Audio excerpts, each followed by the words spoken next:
My name is Dr. Chris Jenkins, and I am the CEO of the Orianne Society and the host of the Snake Talk podcast, the podcast where you learn about nature's most feared, maligned, and persecuted animals. I invite you to listen to this conversation, and maybe you'll find that what you perceive as fear is actually rooted in a deep fascination.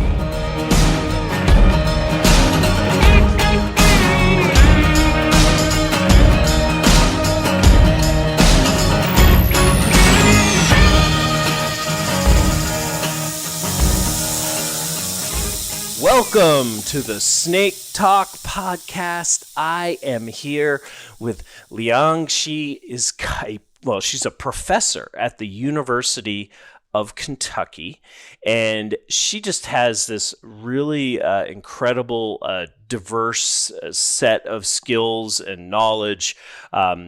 She works in literature and folklore and just a whole wide array of things that we'll hear more about today. But as some of you may or may not know, Tracy, who is one of the producers of this podcast and does our communication work here at Orianne Society, has she's from Singapore, but she has Chinese ancestry, and we have decided, it's Year of the Snake, and the Orianne Society does so much work for snakes that we're gonna, we're putting out all kinds of campaigns and communication material around this, and we got to talking and. Yeah, it's Year of the Snake, but I really just don't know anything about that. And so I wanted to meet somebody who was really kind of an expert, had a lot of knowledge in this field, and learn myself. So I'm excited today because I feel like I'm going to learn a lot. So welcome to the podcast, Liang. How are you doing today? Good. Thank you for having me. Yeah, it's great to have you here. And I like to start at the beginning. And I want to learn a little bit more about you and how you ended up getting to the point that you're at today. And so let's go all the way back. Maybe talk to the audience about kind of where you grew up and how did you end up in this really kind of niche area of studying Asian literature and folklore and all of these things. So start us at the beginning, if you would. I'm from Chongqing. I don't know how many of you have heard of the biggest city on earth. It has more than 30 million permanent residents, and it's one of the biggest cities on the Yangtze River. And next to it, it has Chengdu, which is the provincial capital of Sichuan province. I'm sure most of you have heard of spicy food and wild panda, and that's where, those things come from, Sichuan province. It's located in the southwest of China. But Chengdu, the provincial capital, is on a plain, while Chongqing, where I'm from, now it's a municipality, right under the direct control of the central government. So it's a city with provincial administrative level privilege. So it's a mega metropolis that's not known by most of the people because it's not in the eastern coastal regions such as Shanghai. Also, the capital, Beijing, and Shenzhen, the special economic zone to the south bordering Hong Kong. Those cities have more kind of recognition outside of China, but Chongqing is this bordering Tibet, southwest mega metropolis on the Yangtze River that's barely known. So I'm from there. And I'm bordering the Emei Mountain, which is part of Sichuan province, where the legendary white snake supposedly originated from. So I'm a country woman. I'm from the same province of the white snake, legendarily. White snake, is that part of what, as a child, obviously you grew up hearing? It's one of the biggest folklores, and we'll talk about it maybe in detail later. But is that one of the things that inspired you? Yeah, as a child, but also I think we often forget popular culture sometimes made any folklore a household popular cultural phenomenon.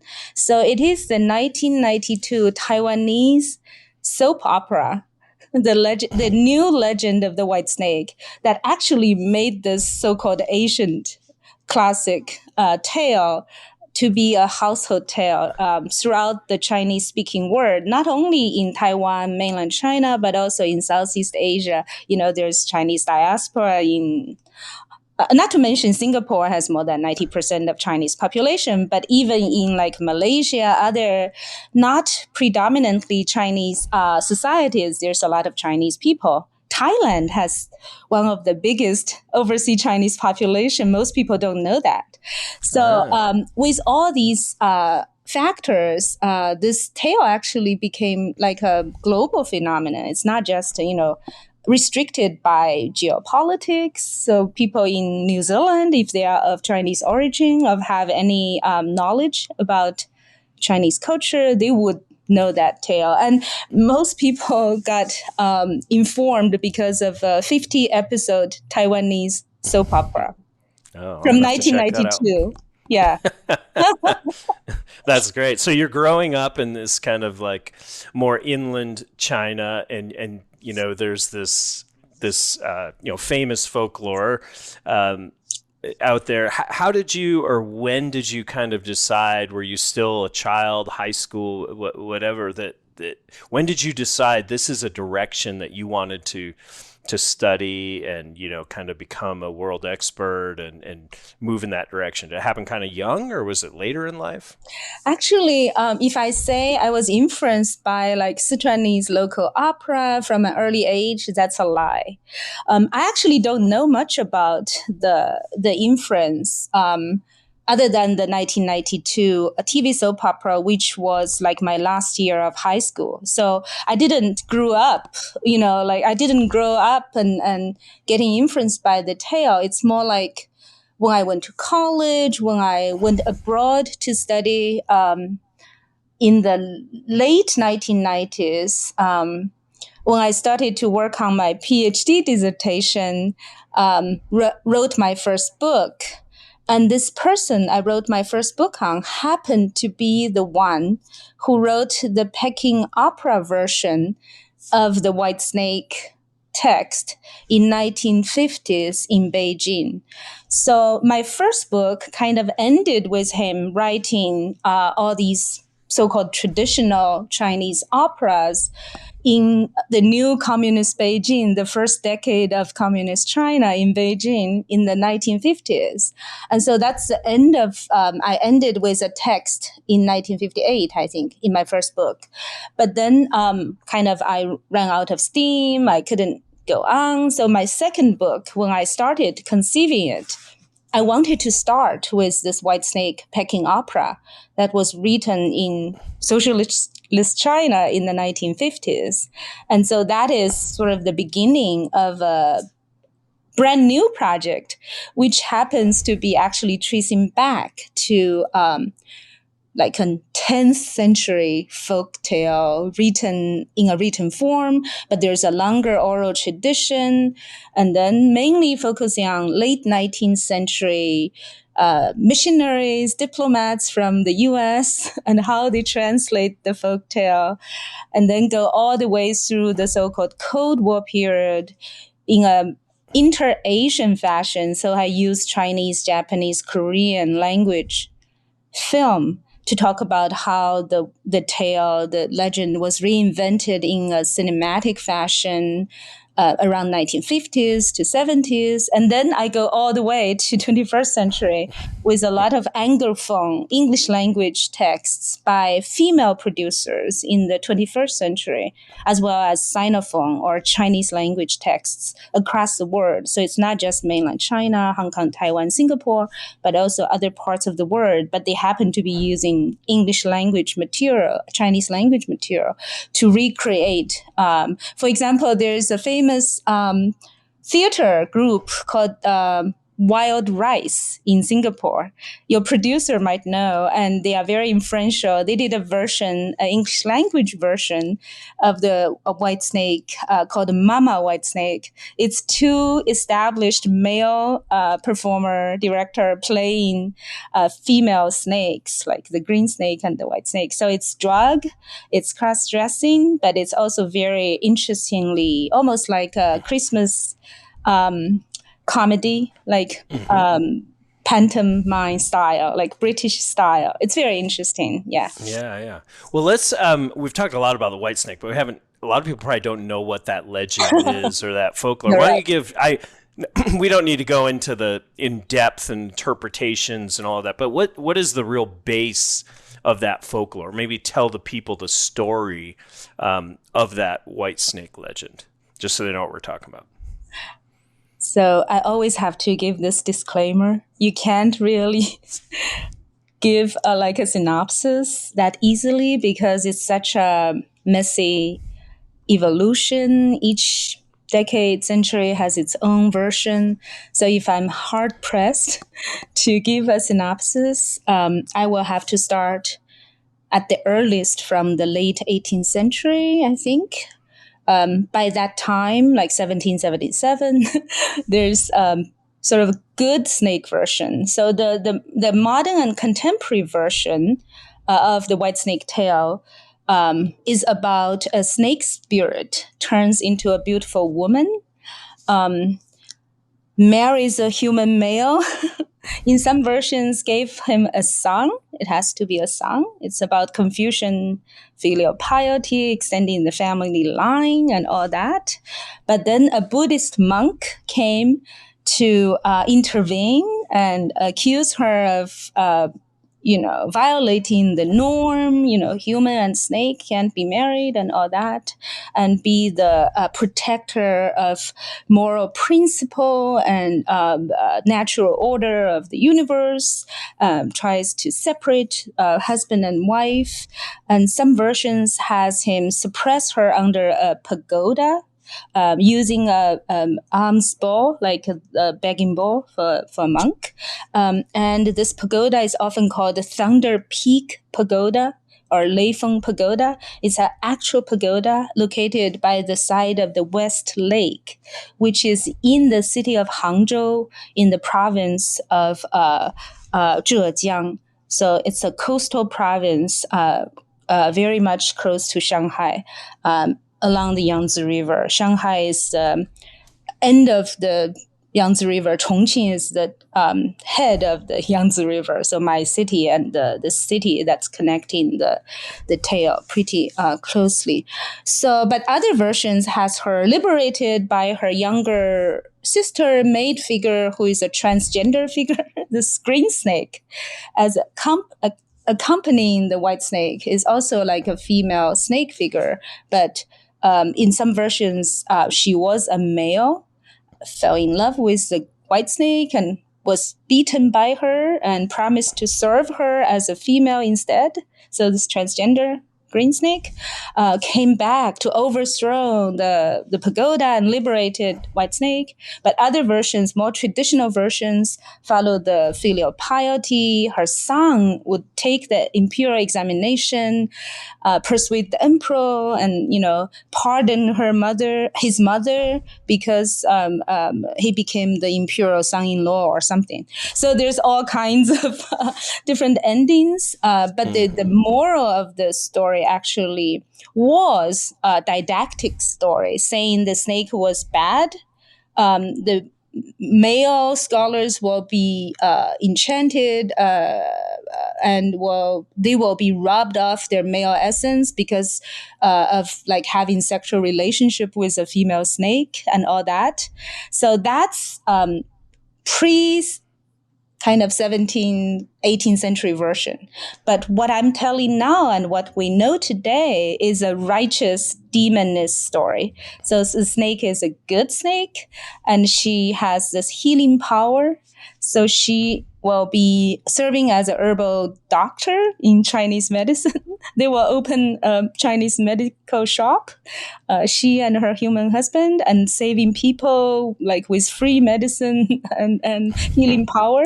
So it's like a transformation from a demoness to a goddess, and the monk is a transformation from a moral defender to a evil monk. So, Yeah. but the modern and contemporary version always sided with White Snake, the snake woman, as a sort of a minority, as a alien species in the human realm. But they are the righteous characters, and the audience love her. And some say it's because of the performance versions.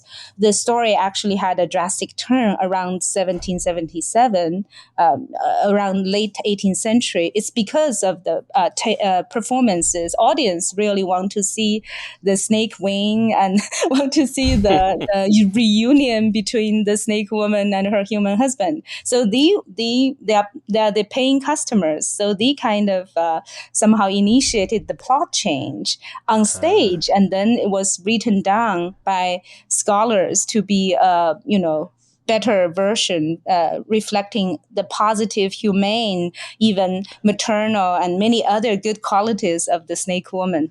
As the performance evolves, so it's a very interesting evolution.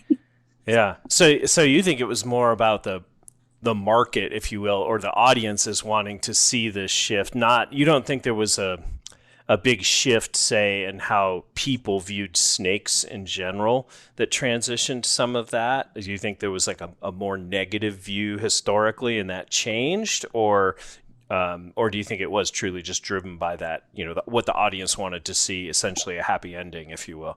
I think there are multiple factors. The audience is a big one. There's also this ritualistic happy ending required by like Southern Chinese theater, and that's already like a order of things. Like in the ritualistic function of the theater, but also in the expectation of the ritual.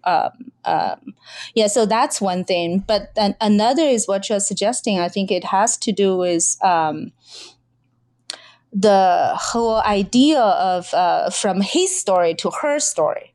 So like as society evolves, because it's a she, right? So it's a female personified figure. In this case, the snakes.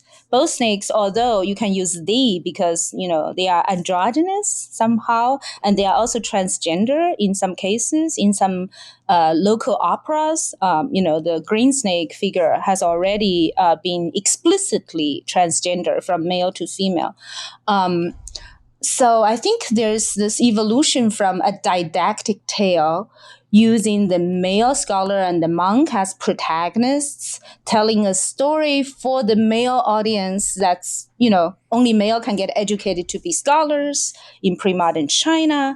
So from that, educating the young man to be obedient, not have anything to do with beautiful women because it might be snakes and rubbing you off your male essence and destroying your careers and all that, to a morally didactic tale, to a tale siding with the non-human, the alien species, the other, and sort of that's why it became a story that's sort of wanted, I think, by this more modern and more evolved social expectations, and more interesting for, I think, the majority of people to side with the weak, not the defender of morality and social norm.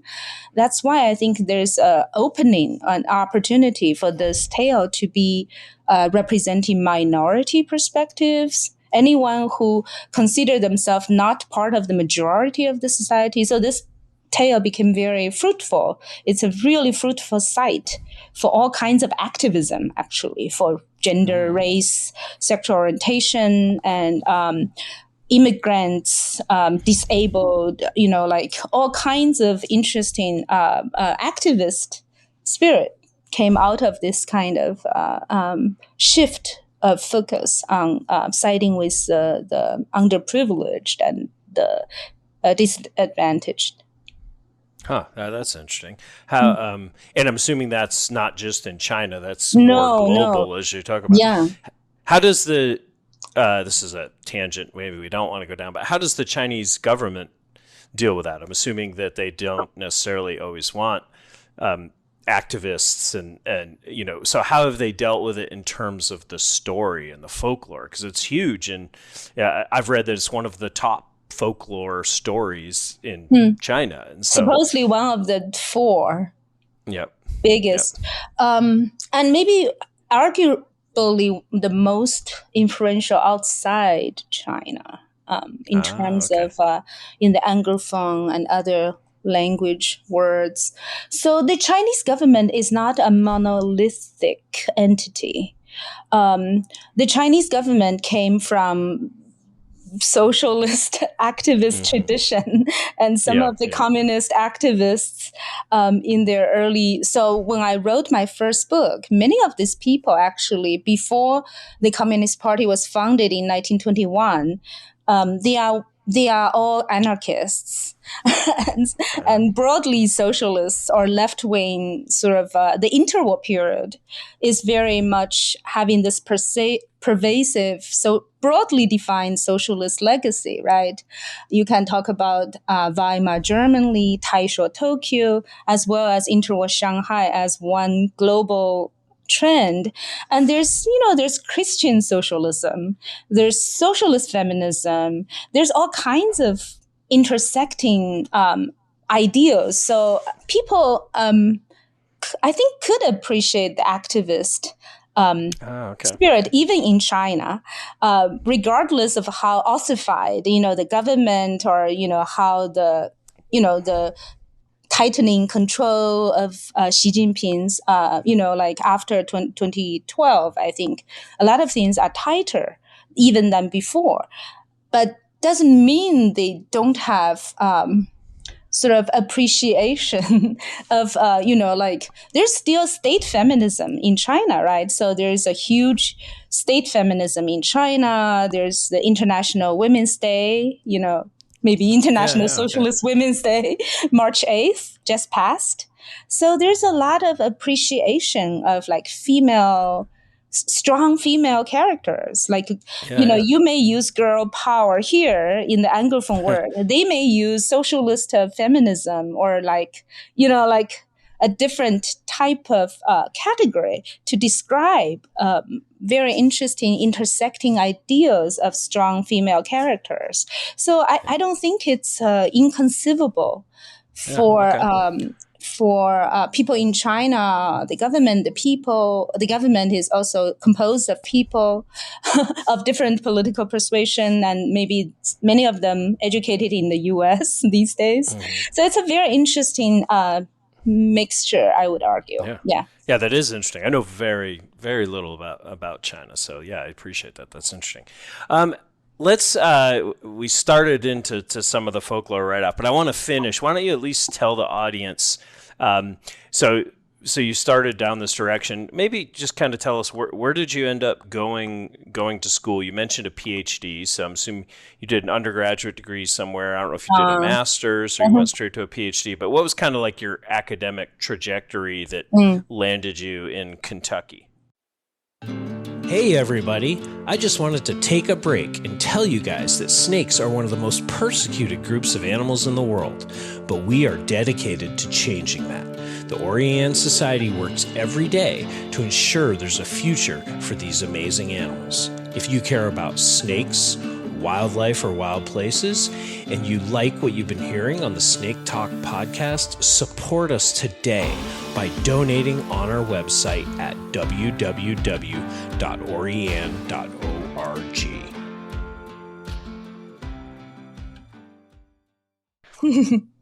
I'm still in Kentucky after 17 years, I think. So backtrack, I was in Chongqing, actually not even Chongqing. Chongqing is the metropolitan area, right? So you go down, there's township, there's city. So I was born in Rongchang, Very few people know where that is. It's part of Chongqing. Went to school in Yongchuan. It's another higher tier township city. They are both part of Chongqing these days. And went to Beijing for college. So I went to Beijing Normal University. I don't know whether even the whole normal university system makes sense in the Anglophone or English language or American ears, but it's sort of a teacher's university, so you are supposed to teach. But it's one of the best universities in China, actually. People might hear teachers' university and not understanding how good its Chinese department is. So I went to Chinese department at Beijing Normal University. It's maybe one of the top 3 Chinese departments in the whole country. And so it's a good experience. I was recommended to go to MA without taking the examination because I was the top student among 150 students or something. So I was able to pick my MA kind of concentration major. So I actually wanted to do folk studies or there is a very famous scholar who is the founder of Chinese folklore studies at my university, but I chose comparative literature for some other reason. I don't know. But for the audience, when you say MA, you mean Masters of Arts. Oh, correct? Master of Arts. I'm sorry. Yeah. So it's supposed to be a 3-year program. I did it within 2 years. And I was given a full scholarship for ride to go to Harvard for my PhD. So I went to Harvard for my PhD in Cambridge, Massachusetts, and it's in the East Asian Languages and Civilizations department. Okay. So I went to study modern comparative studies of modern Chinese and Japanese sort of cultural history. Yeah. And did you go straight from there to Kentucky, or did you have postdocs? No. I took my time. I was at Harvard from 1999 to 2006. In the middle of it, me and my husband and my daughter, 10 months old, went to Japan because both of us had a dissertation field in Japanese. He's more like Japanese history. Mine is more like Japanese culture.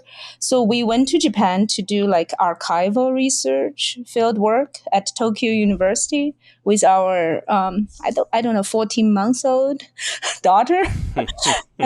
And so after that, I think he got a job at Michigan and I got a job in Florida. I didn't go because our daughter was 4. So basically, I went to Michigan, Ann Arbor for 2 years before I took this job in Kentucky. So, and that was from 2006 to 8, I was in Ann Arbor, Michigan. Okay, great. Yeah. So I ended up here from 2008 in the Modern and Classical Languages, Literatures and Cultures department here at the University of Kentucky. And I kind of developed my career from assistant to associate to full professor. Yeah. Great.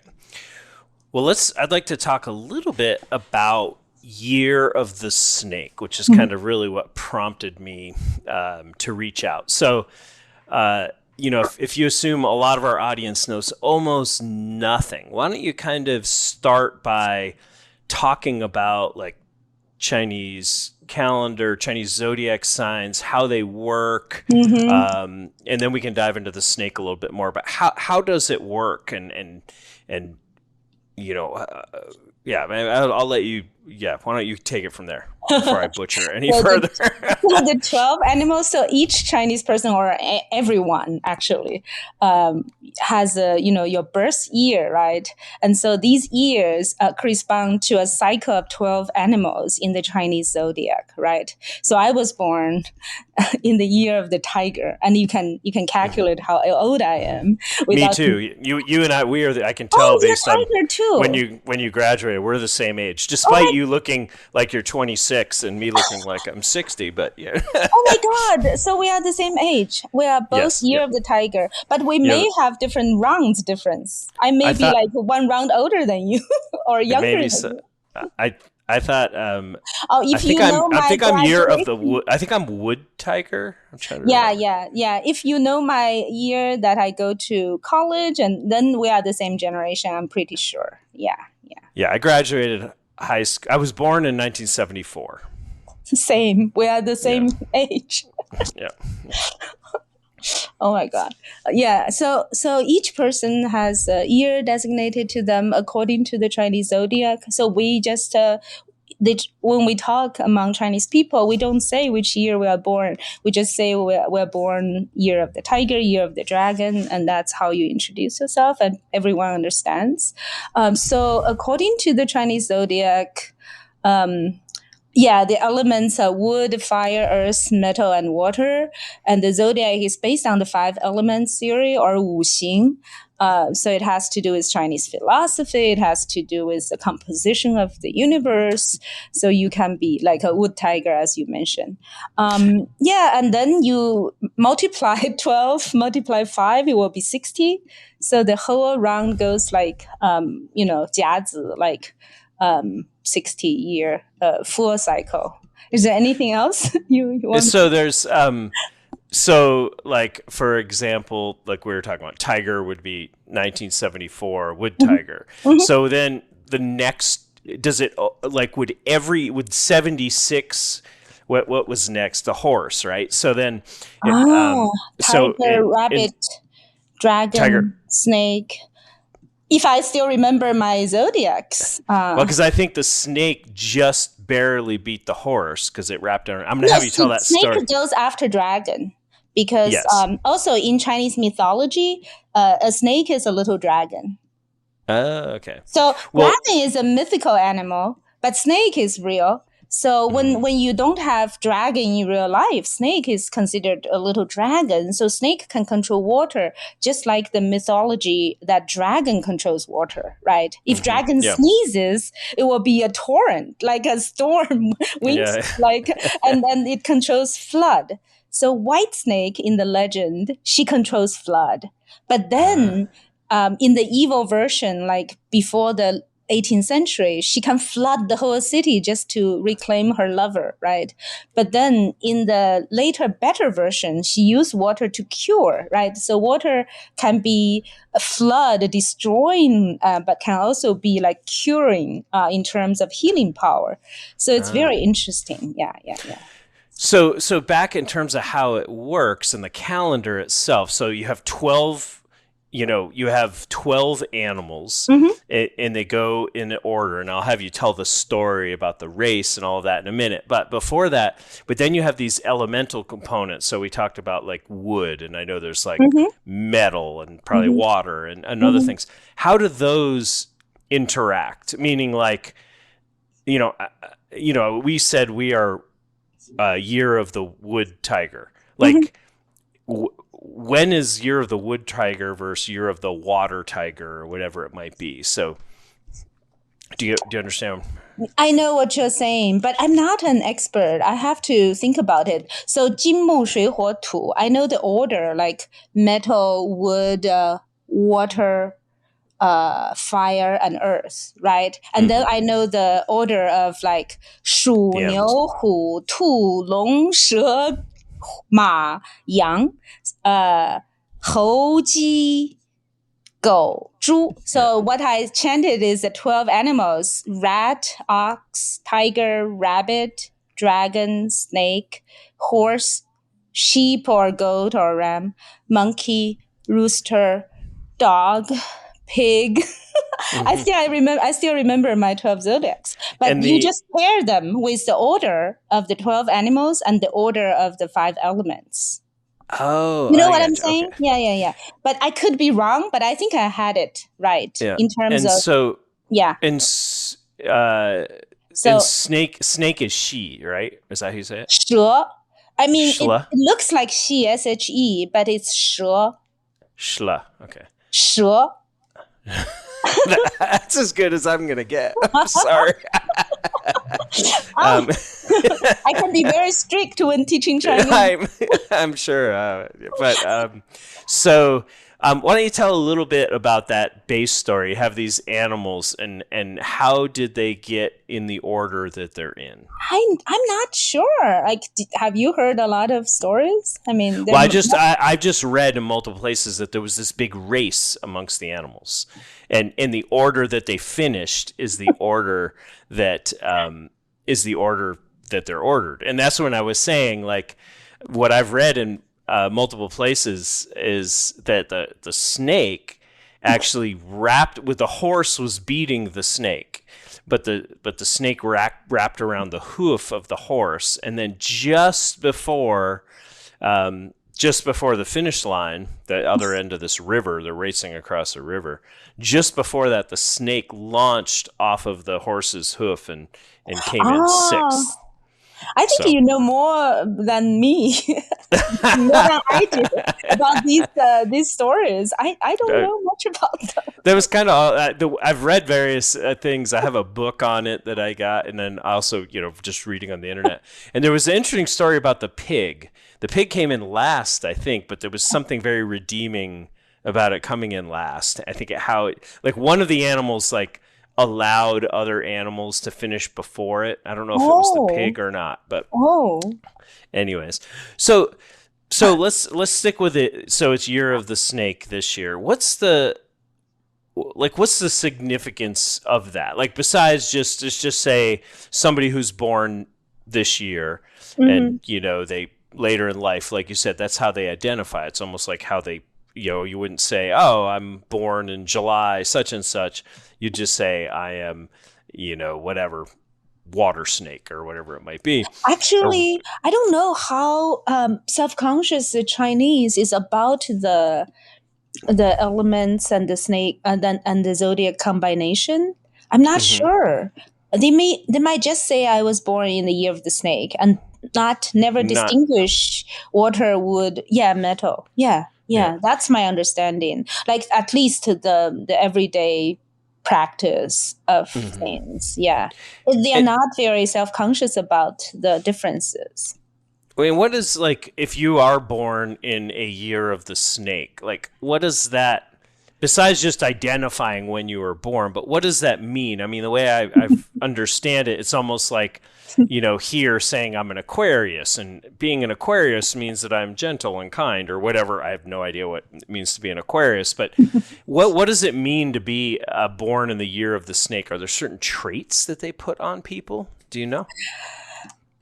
Yeah, I think they manage whoever popularized these thinking to say only good things about each of the animals. Actually, because like there's always the necessity to make the particular year we're going through auspicious and also good for the people who are born in that year. So I think snake most most of what I can gather, Snake is very cautious, like smart, and Snake is intelligent. And what else? Snake is So mysterious, they charming. still Yeah, okay. yeah, So they yeah. still think of snake as a good thing. I guess, like you said, they kind of interpret all of them. As I said, as I prefaced, it has to be good for the people who are born this year or for the whole year, because we have to go through 360 some days. And we are not going to call this a bad year because, like biologically, some people are scared of snakes.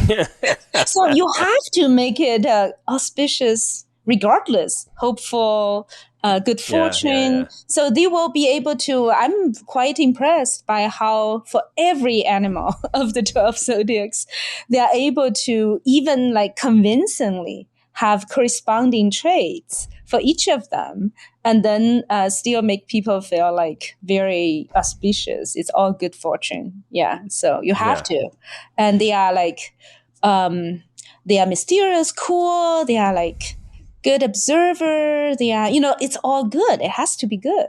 Yeah, no, Although that it makes can sense. correspond to the more like cold, standoffish, but they don't put it that way, right? They put it like mysterious, observant, and Yeah. maybe like quiet, but smart and intelligent. Things like that. Yeah, yeah, Yeah. yeah, Yeah. yeah. Yeah. Yeah. It's like astrology. It's the same thing here with like Aquarius You and have to, whatever. yeah, you have Yeah. to make it positive and convincing too. Yeah. Hey everybody, I just wanted to take a break to let you know that you can stay connected to the Orian Society by signing up for our monthly newsletter. Be the first to receive exciting updates on reptile and amphibian conservation, from the latest news and staff blog posts to exclusive announcements like upcoming Snake Talk podcast guests. Go to our website at www.orian.org and sign up for the newsletter at the bottom of our homepage.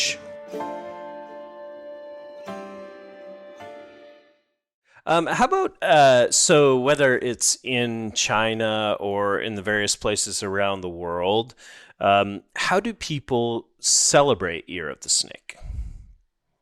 I think if you have been in China during the Lunar New Year, as I was for like 20 days, I arrived on the last day of the Year of the Dragon and left after the 15th day, which is supposedly a full cycle, like at least 2 weeks of celebration from the Lunar New Year's Eve to the Lantern Festival, which is the 15th day of the first month of the lunar calendar.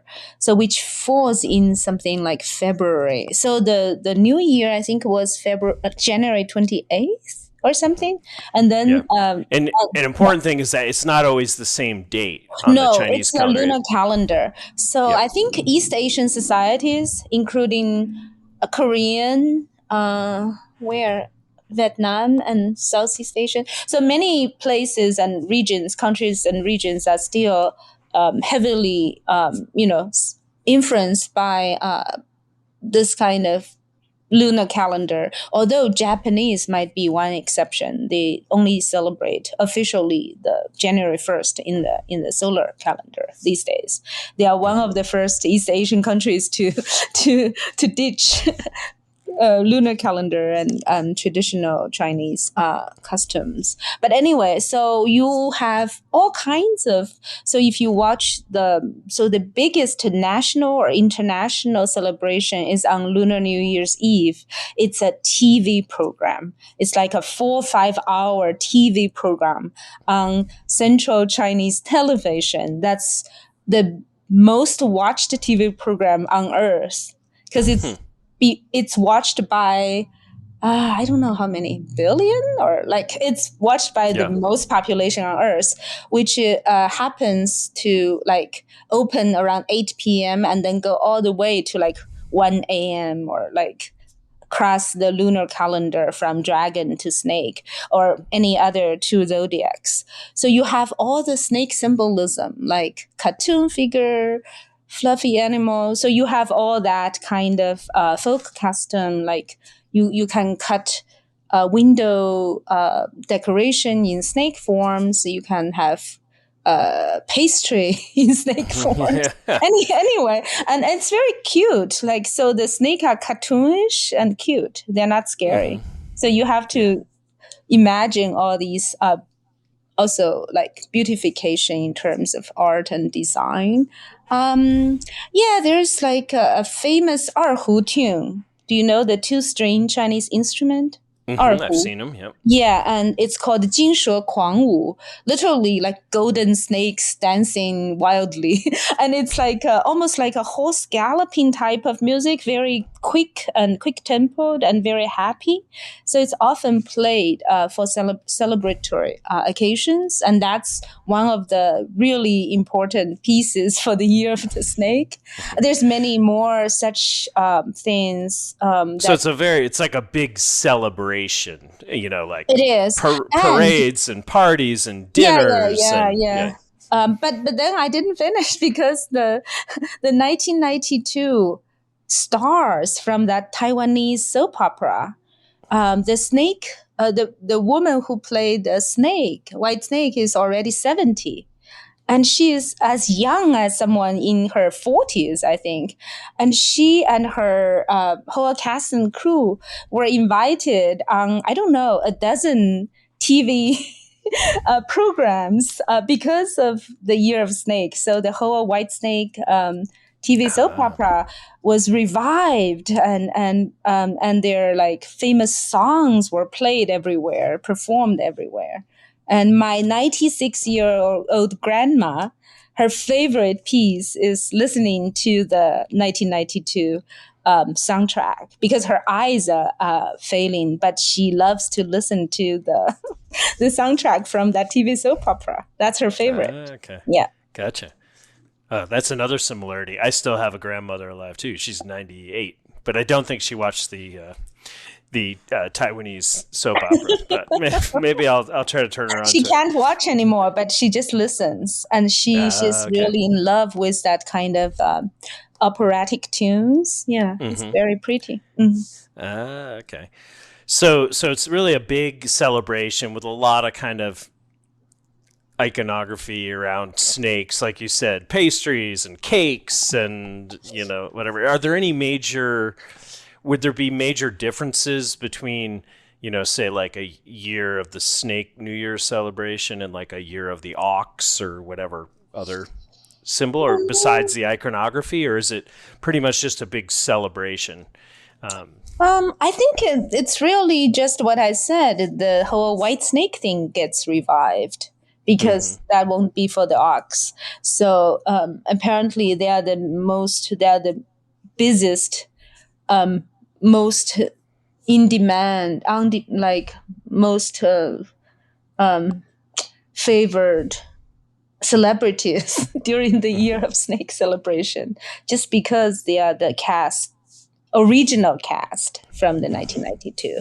So I think that's one thing that stands out to me, because all these people who knows I wrote this book send all the videos my way because they know I'll appreciate it, and they say, oh, you must have real fun watching this year in particular, because every TV station is doing a special program on the White Snake revival.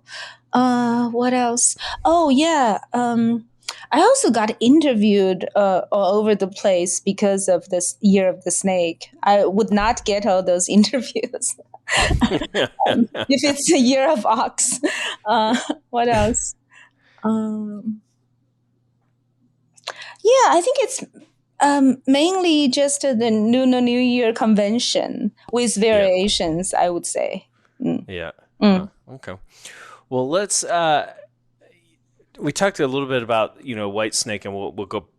Maybe we'll talk a little bit more about your book here. But first, so we've talked about that. We talked about snakes in the lunar calendar and the celebration.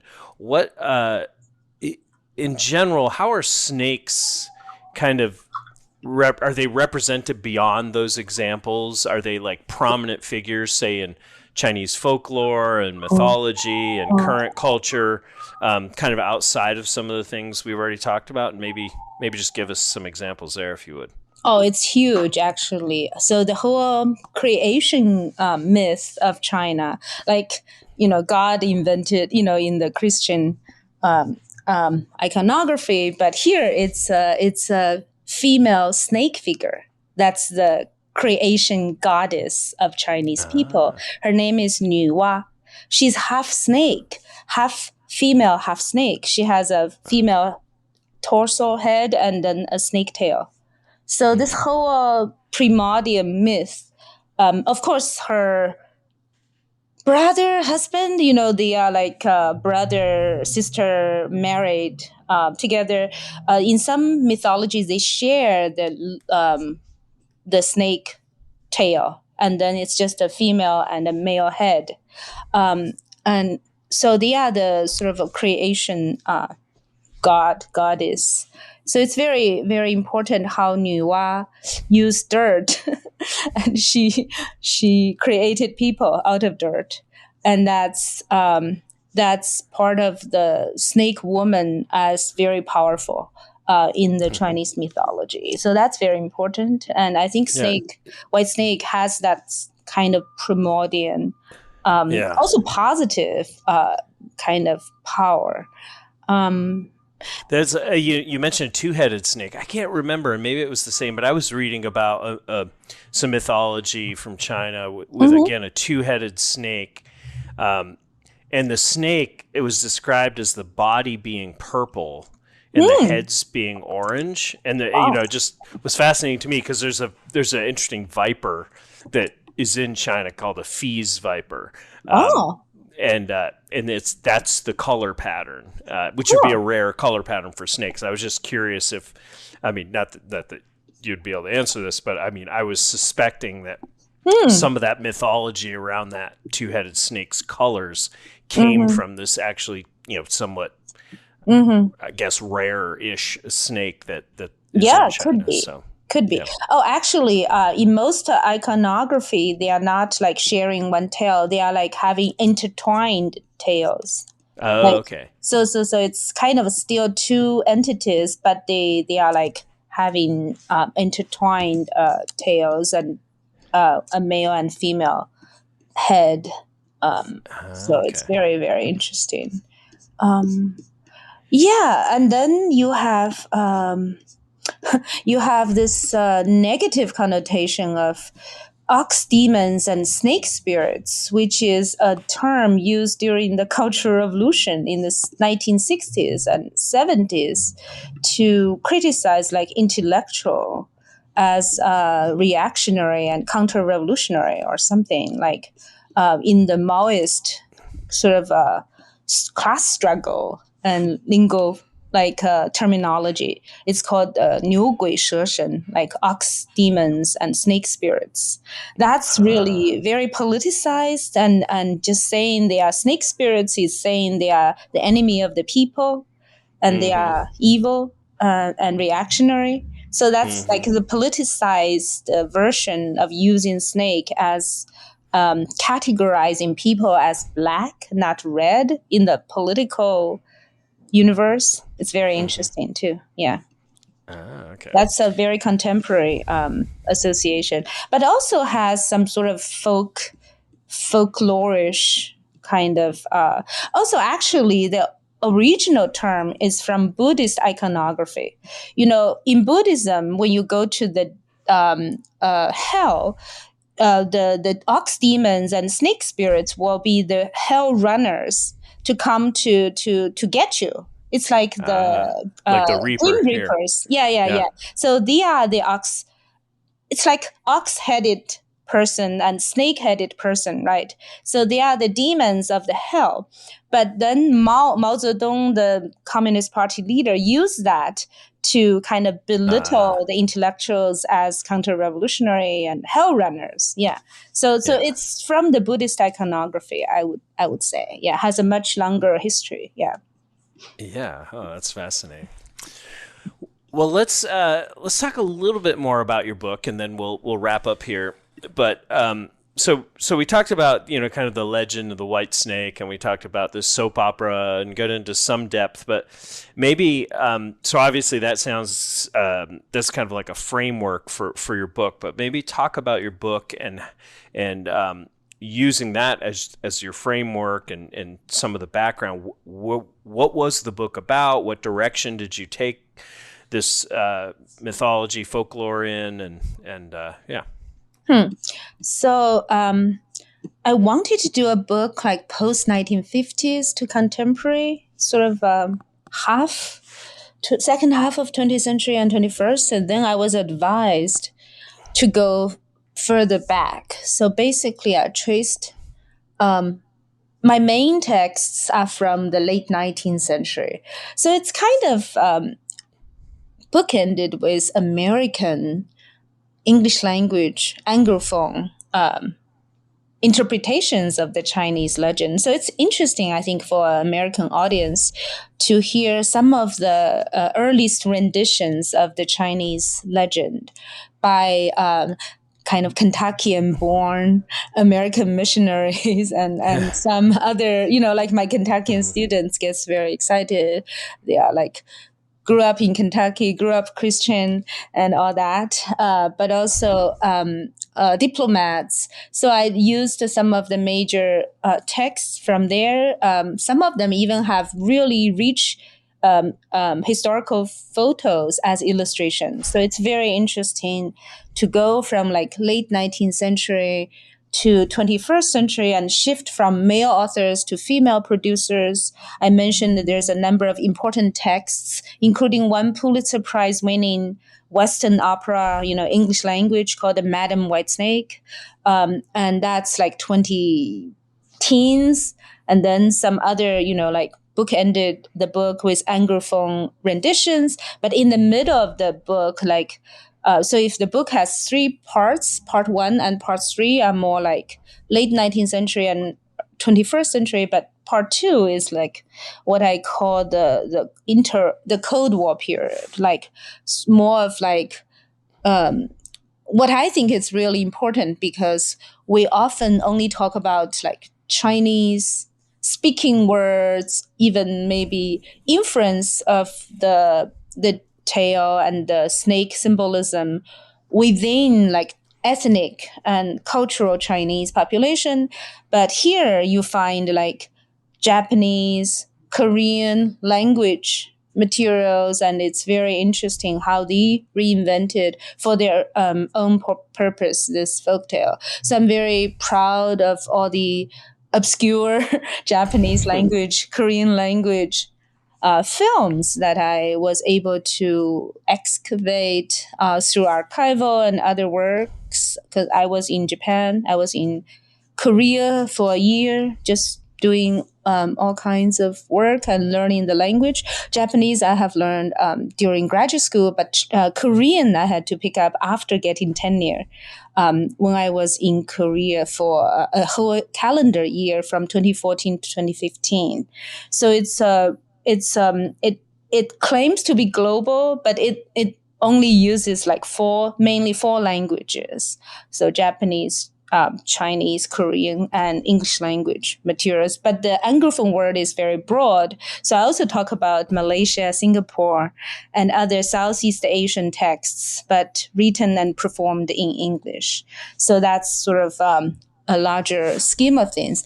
But I think the main drive is a kind of a media history too. So how media made it possible for the tale to transform and then transform its societies where it is located. So it's always this experimental spirit, this counter-culture spirit, this sort of anti-authoritarian spirit, and that's activist and speaking for the weak, the underprivileged is driving through. But there's also very interesting, of course, gender implication and sort of a spirit of avant-gardism, which I've always been very interested in. For my first book, it's called The Avant-Garde and the Popular in Modern China. So it's about politics of performance between Tokyo, Shanghai, and, more of a Japan-China kind of comparative book. But this one tries to be broader and tries to be historically more sort of spread longer. And it's a really interesting process for me to understand. And with a lot of color illustrations, I really want to highlight that. So it has all this interesting visual cues and evidence to trace this long sort of cultural history of a Chinese legend and its sort of multilingual, multi-site evolution transformation. But then the whole idea is there's no fixed core, and it's not about hierarchy of different versions and adaptations, which is more authenticity is overrated in my view. And it's always about sort of appropriating, but it's not about cultural appropriation. And I put it on the second page or maybe first page. It's about culture as appropriation, because it's a positive thing in my view. And I don't have a hierarchy of like which text is more close to the Chinese original, because it's hard to say there's a original or this is a Chinese, like some kind of essentialized idea of what this tale should be. So that's why when you ask me to give a synopsis, I always it's very stressed out. Great. And I'm sure it will be continued to be used well into the future with new interpretations. And, yes. So this is always a book in progress. You can never finish this book because new texts will be created every month, if not every week. Mm-hmm. It's that regenerative because a lot of people find this very, very fruitful to use for their own purposes. Yeah. Yeah. Oh, interesting. Great. Well, I know that you have a little bit of real snakes in the wild, kind of well up some fear in you, as you said. But have you ever seen a snake in the wild? You live in Kentucky. You have to have seen a snake in the wild. Actually, I have a friend who is very much an expert. He's Swedish, and he's very knowledgeable. I think he's introduced some of his experience to me, but I don't recall. Maybe there was a case, but I don't have a really good story to share. No snake story. Okay. Well, maybe we can create a snake story for you. Take you out in Kentucky to see some rattlesnakes or something. So. But anyways, well, I really appreciate you coming on today. I learned a lot about Chinese folklore, mythology, and I'm sure our audience did as well. So thank you so much for joining us today. Thank you for having me. Great. And I just wanted to thank the audience and tell everybody to remember snakes are animals too, and it's a privilege to see one in the wild.